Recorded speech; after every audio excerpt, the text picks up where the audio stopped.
सबने महात्मा विदुर का नाम बहुत अच्छे तरीके से सुना है। महात्मा विदुर बहुत ही सुंदर, उन्होंने एक श्लोक महाभारत में आया जो महात्मा विदुर कह रहे हैं। और महात्मा विदुर ने कहा है, अष्टौ गुणः पुरुषम दीपयन्ति प्रज्ञा च कौल्यम दमः श्रुतम च पराक्रमश्च बहुभाषिता च दानम यथा शक्ति कृतज्ञता च। महात्मा विदुर ने कहा, अष्टौ गुणः पुरुषम दीपयन्ति, अर्थात हर व्यक्ति अपने जीवन को सफल बनाना चाहता है। हम चाहते हैं, क्या हम चाहते हैं कि हमारा जीवन बर्बाद हो? यदि हमारे सामने दो बात रखी जाएं कि एक तरीका ये है, इस तरीके को अपना लेने से तुम्हारा जीवन बर्बाद हो जाएगा और इसको अपना लेने से तुम्हारा कल्याण हो जाएगा, तो हम यही चाहेंगे कि हमारे जीवन का कल्याण हो। लेकिन कठिनता यहाँ आ जाती है कि उस मार्ग पर चलना, यानी धर्म के मार्ग पर चलना थोड़ा सा मुश्किल काम होता है। क्योंकि महर्षि मनु ने कहा है, अर्थ कामीन शक्ता नाम धर्म ज्ञानम विधीयते। जो मनुष्य अर्थ और काम के पाश में बंधन में जकड़ा हुआ नहीं है, धर्म को वही जान सकता है, वही धर्म को अपने आचरण में उतार सकता है। इसीलिए महात्मा विदुर ने कहा कि जो व्यक्ति अपने जीवन को धन्य बनाना चाहता है, उसे 8 गुण अपने जीवन में अवश्य ही धारण कर लेने चाहिए। और वो 8 गुण कौन से हैं? तो उन्होंने कहा है, सबसे पहला गुण बताया है सज्जनों, माताओं, प्रज्ञा। थोड़ा ध्यान दे करके सुनना। प्रज्ञा कहते हैं बुद्धि को। उन्होंने कहा कि बुद्धि एक ऐसा बल होता है, बुद्धि एक ऐसा गुण होता है, इस गुण को पाकर के व्यक्ति अपने जीवन को धन्य बना लेता है, संसार में चमक जाता है। किसको पाकर के? पुरुषम दीपयन्ति, वो प्रदीप्त हो जाता है, अर्थात उसके नाम का प्रकाश दूर दूर तक फैल जाता है। सबसे पहले कहा है बुद्धि। बुद्धि को पाकर मनुष्य संसार में चमकता है। जो बुद्धिमान लोग होते हैं, जैसे हम देख सकते हैं हमारे भूतपूर्व राष्ट्रपति एपीजे अब्दुल कलाम, उन्हें पूरी दुनिया जानती है। किसके बल पर जानती है जी? बुद्धि के बल पर। क्योंकि वो बुद्धिमान थे, वो वैज्ञानिक थे। लेकिन विद्वानों ने कहा बुद्धि 2 प्रकार की होती है। एक मेधा बुद्धि होती है, अर्थात पवित्र बुद्धि होती है, और एक बुद्धि होती है दुर्बुद्धि, अर्थात जो जीवन का विनाश कर देती है। इतिहासों को यदि उठा करके देखें, और इस जमाने में भी कमी नहीं है, अच्छे और बुरे दोनों प्रकार के लोग हैं। इतिहासों में देखें, एक बुद्धि राम के पास भी थी और बुद्धि रावण के पास भी थी। अभी सुना रहे थे कि विद्वान था रावण भी वेदों का, लेकिन बुद्धि पवित्र नहीं थी रावण की, बुद्धि दूषित थी। और इसीलिए नाम तो हम लोग रावण का भी जानते हैं, हमने रावण के बारे में भी सुना है और हमने श्री राम के बारे में भी सुना है। लेकिन रावण ने अपनी उस दुर्बुद्धि का प्रयोग करके अपयश संसार में फैलाया, और श्री राम ने सद्बुद्धि का प्रयोग किया और उन्होंने यश चारों दिशाओं में फैला दिया। और किसी ने लिखा है, समय वो बहती धारा जिसमें लोग बह जाया करते हैं, कुछ लोग ही ऐसे होते हैं इतिहास बनाया करते हैं। कुछ लोग इस दुनिया में ऐसे होते हैं जो अपने सद्गुणों के द्वारा, जो अपने जीवन में उनके जो पूर्वज होते हैं या वेदों के जो उपदेश होते हैं, ऋषियों के बताए गए जो मार्ग होते हैं, वो उन मार्गों को अपना करके अपनी एक पहचान बना देते हैं, अर्थात उनका यश चारों दिशाओं में फैल जाता है। सब लोग उनका यशोगान किया करते हैं।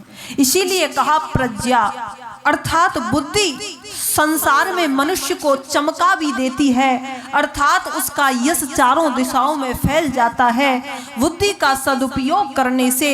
और यदि हमारे पास बुद्धि विनाशकारी है, जैसे कोई डॉक्टर पढ़ लिख कर तीव्र बुद्धि से परोपकार का कार्य कर रहा है और कोई मरीजों की किडनी निकाल निकाल करके बेच रहा है। लेकिन यहाँ पर विद्वान एक बात और भी कहते हैं कि हमें तो अपना कल्याण करना है, तो उसके लिए कल्याणमयी बुद्धि कैसे बनेगी, तो उसका एक सीधा और सरल सा उपाय ये बताया, और वो है सज्जनों ईश्वर की उपासना। अर्थात परमपिता परमात्मा की भक्ति करने से ही मनुष्य की जो बुद्धि होती है वो पवित्र बन जाया करती है। नहीं तो वही समस्या सामने होती है। दुर्योधन को जब कृष्ण ने धर्म का उपदेश दिया, कहा कि धर्म के अनुसार ये जो राज्य है ये युधिष्ठिर का है दुर्योधन, और तुम अधर्म की तरफ जा रहे हो जबकि तुम धर्म को जानते हो। तो उस दुर्योधन ने ये कह दिया था, कृष्ण मैं धर्म को भी भली भांति जानता हूं और मैं अधर्म को भी जानता हूं, लेकिन मैं क्या करूं, मैं जानते हुए भी धर्म को अपना नहीं पाता और अधर्म को छोड़ नहीं पाता, क्योंकि उसने ईश्वर की भक्ति करना छोड़ दिया था, उसने ईश्वर की उपासना छोड़ दी थी, इसीलिए उसकी बुद्धि जो थी वो बुराइयों की तरफ दौड़ पड़ी। इसीलिए आइए महर्षि स्वामी दयानंद ने भी कहा है, कई बार व्यक्ति समस्या रख देते हैं, कहते हैं कि देखो हम तो भक्ति करते थे भगवान की, लेकिन भगवान ने तो हमारा फलाना काम ही बिगाड़ दिया। कई बार जीवन में काम बिगड़ते भी रहते हैं और कुछ बनते भी हैं। तो कुछ लोगों को ऐसे शिकायत करते देखा है कि अजी हम तो रोजाना भक्ति करते थे और परमात्मा ने हमारे बेटे की नौकरी नहीं लगाई, हम फिर क्यों भक्ति करें। कई बार महिलाएं औरतें गीत गाती हैं, मैया मुरादें पूरी कर दे हलवा बांटूंगी। वो कैसे भक्ति करती है, मैया मुराद पूरी हो गई तो हलवा मिल जाएगा, और नहीं मिली तो हलवा फिर नहीं मिलेगा, फिर बैठी रहना। कई बार लोग ये भी कहते हैं कि मैं तो शनि देव के मंदिर में हर शनिवार को जाया करता था, लेकिन अब मैंने जाना छोड़ दिया, क्योंकि हमारे तो सारे काम बिगड़ रहे हैं, क्या फायदा फिर भक्ति करने का। लेकिन वो क्या है, वो अविद्या है। हम लोग भक्ति के सही स्वरूप को नहीं जानते। माताओं, ईश्वर की भक्ति यदि हम नहीं करते तो इसमें नुकसान हमारा होगा, ईश्वर का कोई नुकसान नहीं है। विद्वान कहते हैं यदि आप किसी ऐसे स्थान पर चले जाते हो जहां बहुत सुंदर बगीचा है, रंग बिरंगे पुष्प खिले हुए हैं, बहुत ही सुंदर वातावरण है, वहां जाकर के आपको लाभ मिलेगा, आपका चित्त प्रसन्न हो जाएगा। प्रकृति के सौंदर्य को देख करके आपको पुष्पों की सुगंध प्राप्त होगी, आपको लाभ हुआ। और यदि आप वहां नहीं गए तो आप लाभ नहीं ले पाओगे। इसी प्रकार से ईश्वर भक्ति को करने से हमें लाभ मिलेगा। और लाभ क्या मिलता है? ईश्वर की भक्ति करने से बुद्धि पवित्र बनती है, आत्मा बलवती बनती है, बुराइयों के प्रति हमारे मन में घृणा और अच्छाइयों के प्रति लगाव पैदा होने लगता है। हमारा धीरे धीरे अंतःकरण अच्छे संस्कारों की तरफ जाता है, अच्छे विचारों से जुड़ता है। और यदि हमने नहीं किया तो फिर ठीक इसके उल्टा होता है, हमारी आत्मा कमजोर होती चली जाती है, हम पाप कर्मों में फंसते चले जाते हैं, अर्थात हमारा विनाश होता चला जाता है। इसीलिए सज्जनों, महात्मा विदुर ने कहा है प्रज्ञा अर्थात बुद्धि बल एक ऐसा बल होता है जिससे मनुष्य संसार में अपनी पहचान बना लेता है। इस बल को पाकर व्यक्ति संसार में चमक जाता है। और आगे फिर बात कही है प्रज्ञा कौल्यम अर्थात कुल, कहा कि व्यक्ति कुल से भी चमकता है। किसी प्रतिष्ठित परिवार में जब व्यक्ति पैदा होता है, जिस कुल को सब लोग जानते हैं, तो उसकी पहचान बनती है कि ये व्यक्ति जो है ना, इसके बाबा वो हैं, ये फलाने का नाती है, इसके पिताजी वो हैं, ये उनका बेटा है। लेकिन बात आती है कि जिसको प्रतिष्ठित कुल मिला ही नहीं, जो सामान्य कुल में पैदा हुआ, तो व्यक्ति का फर्ज बनता है कि वो इस प्रकार का कर्म करे, इस प्रकार के उनके व्यवहार हों कि वो अपने दम पर अपने कुल की पहचान बनाए।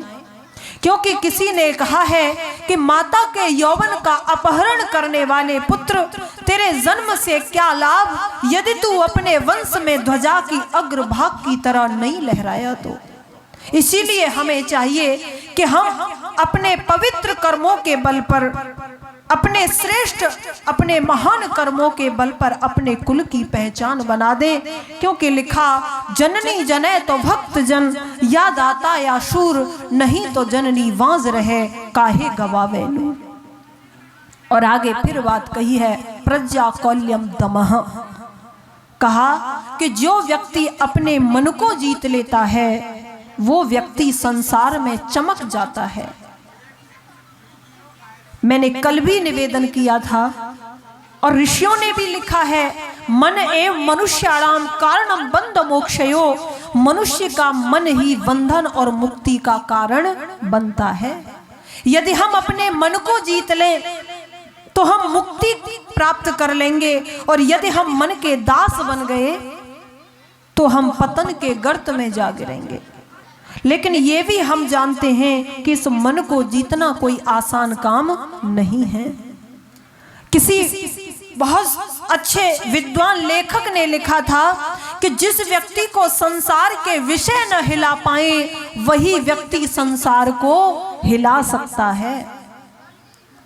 अगर हम नाम लें, हमारे यहाँ ऐसे ऐसे वीर हुए हैं, ऐसे ऐसे महारथी हुए हैं जिन्होंने अपने मन को वश में किया, उन्हें कहा जाए महामानव हुए हैं।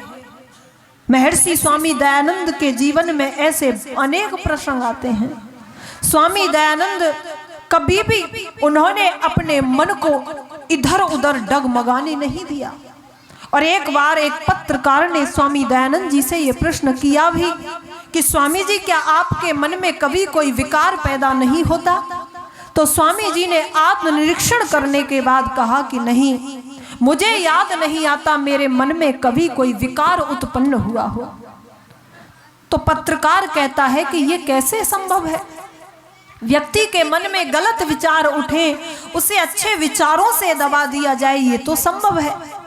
तो स्वामी दयानंद ने कहा कि देखो भाई, मैं अपने मन को अच्छे कार्यों में इतना व्यस्त रखता हूं कि इसे फुर्सत ही नहीं है कि ये गलत विचारों की तरफ जा सके। और उसी का परिणाम था कि महर्षि स्वामी दयानंद को दुनिया के विषय नहीं हिला पाए, उन्होंने पूरी दुनिया को हिला दिया। स्वामी दयानंद का नाम केवल भारत में नहीं बल्कि पूरे विश्व में बुद्धिजीवी जो वर्ग है वहां तक पहुंचा हुआ है। इसीलिए कहा, मन को जीतने वाला व्यक्ति संसार में चमक जाता है।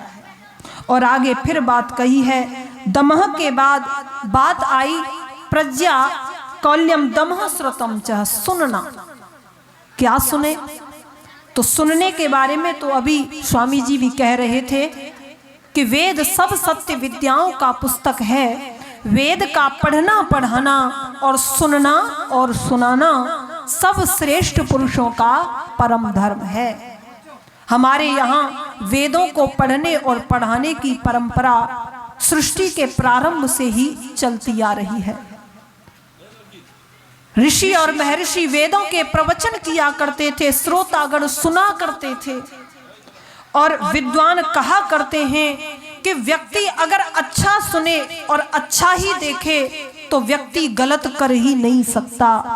व्यक्ति गलत कब करता है? जब वो गलत देखता है, जब वो गलत सुनता है।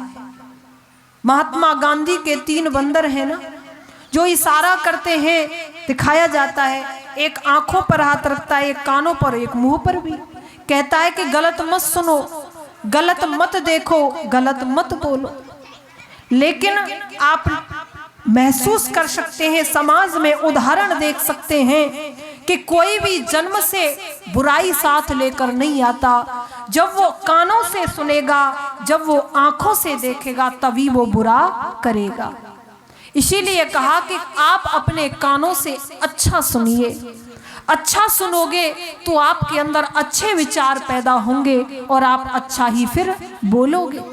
और आपका मन यदि अच्छाइयों से ओतप्रोत होगा तो फिर आप अच्छे ही कर्म करेंगे।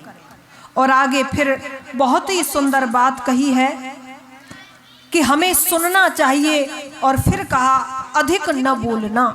छठवां गुण व्यक्ति का बताया कि हमें नपा तुला बोलना चाहिए।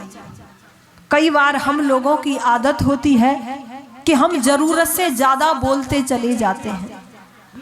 चाहे हमसे कोई बात पूछे न पूछे, हम फिर भी बोलते चले जाते हैं। लोगों के बिना सलाह लिए हम दूसरे को सलाह देते चले जाते हैं। महर्षि मनु ने ये हमारी वाणी का दोष बताया है। कई सारे दोषों में एक ये भी दोष बताया, असमध्य प्रलाप। हम अपनी वाणी से फालतू न बोलें, नपा तुला बोलें।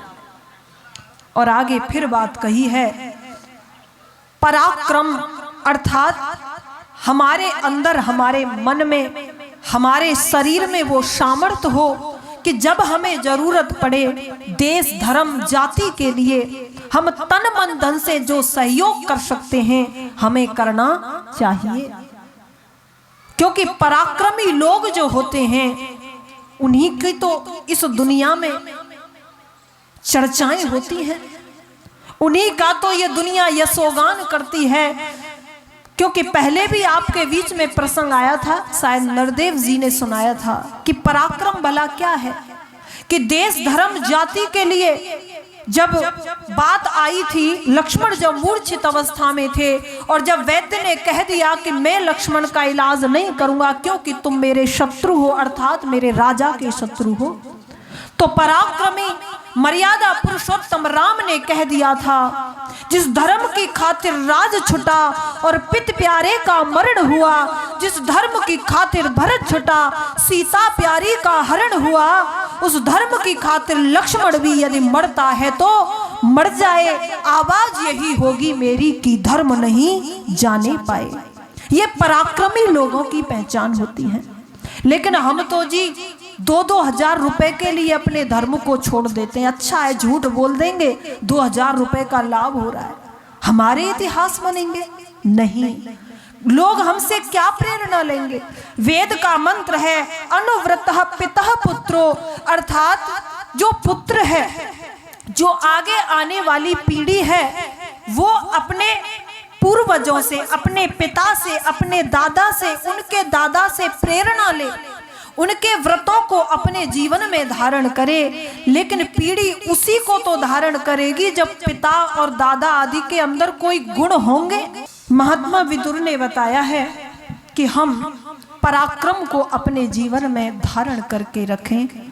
किसी भी समय हम अपनी मर्यादाओं को न छोड़ें, हम अपने कर्तव्य पालन से विमुख न हों।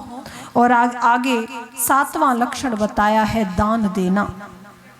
जो व्यक्ति दान की प्रवृत्ति रखते हैं, देने की प्रवृत्ति रखते हैं, समाज राष्ट्र के हित के लिए देते हैं, और विद्वानों ने कहा कि देने वालों को देव कहा जाता है।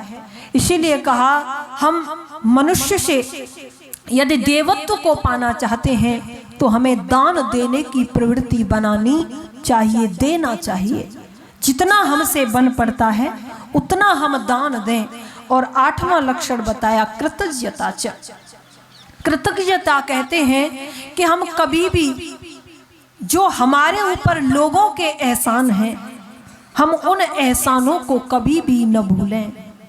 और वो एहसान माता पिता के तो होते ही हैं, परिवार में अन्य किसी सदस्य का, या पड़ोस में किसी व्यक्ति का, या हमारे घर परिवार और गांव में किसी व्यक्ति का हमारे ऊपर एहसान है, तो विद्वानों ने कहा कि किसी भी स्थिति में आप उसको डांट मत देना, फटकार मत देना, अवहेलना मत कर देना। कई बार लोगों के मुंह से निकल जाता है कि तूने जो किया था हम तेरे लिए कर देंगे। समय आने पर कहा कि हृदय से आप उनकी कृतज्ञता उनके प्रति उपस्थित कीजिए, हृदय से उनका सम्मान कीजिए। और माता पिता गुरुजन आदि का एहसान तो हमारे ऊपर है ही, सबसे ज्यादा जो एहसान होता है वो ईश्वर का मनुष्य के ऊपर होता है। क्योंकि विद्वान कहते हैं कि माता पिता गुरुजन आदि से जो ये समय है, जो ये जीवन है, हमारे संबंध इस जीवन में बने हैं, इनके एहसानों के प्रति भी जागरूक रहें, सतर्क रहें और उन्हें चुकाने का प्रयास करें। लेकिन ईश्वर के एहसानों को तो कभी भूलें ही नहीं, क्योंकि वो जन्म जन्मांतर से हमारी माता बनकर, हमारा पिता बनकर हमारी देखभाल, हमारा पालन पोषण कर रहा है और हमेशा हमेशा करता रहेगा। इसीलिए प्रतिदिन उस ईश्वर का भी धन्यवाद किया करें।